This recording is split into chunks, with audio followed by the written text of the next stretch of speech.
பைப்புக்குள் நுழைந்த நாகப்பாம்பு, சபரிமலையில் திடீர் பதற்றம்.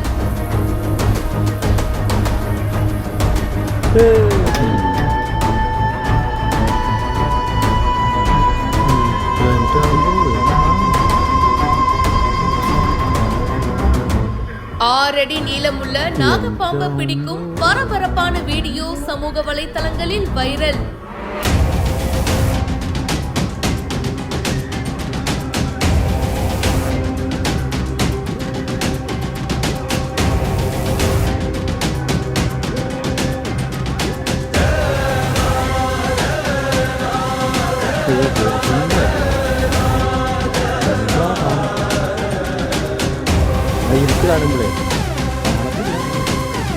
சபரிமலை சன்னிதானத்துல 6 அடிக்கு மேல நீளம் இருக்கிற நாகப்பாம்ப இப்போ வனக்காவலர்கள் பிடிச்சிருக்காங்க. சன்னிதானம் கோசாலை பக்கத்துல சாலையின் அருகே இந்த பாம்பை பார்த்ததா தற்காலிக ஊழியர்கள் சத்தம் போட்டிருக்காங்க. பாம்பை பார்த்துட்டு தகவலும் கொடுத்திருக்காங்க. அதுக்குள்ள இந்த பாம்பு அலர்ட் ஆயிடுச்சுங்க, நம்மள சுத்து போட ட்ரை பண்றாங்கப்பா அப்படின்னு சொல்லி பக்கத்துல இருக்கிற ஒரு PVC பைப்புக்குள்ள போய் பதுங்கி இருக்கு.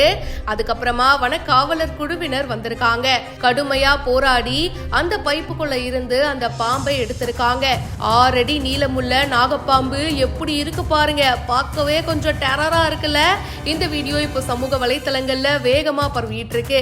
எப்படியோ ஒரு வழியா மடக்கி புடிச்சிட்டாங்கப்பா. இந்த வீடியோ பத்தின உங்களுடைய கருத்துக்களை ஷேர் பண்ணுங்க. மேலும் பல இன்ட்ரெஸ்டிங்கான விஷயங்களுக்கு இப்பவே ஃபாலோ பண்ணுங்க.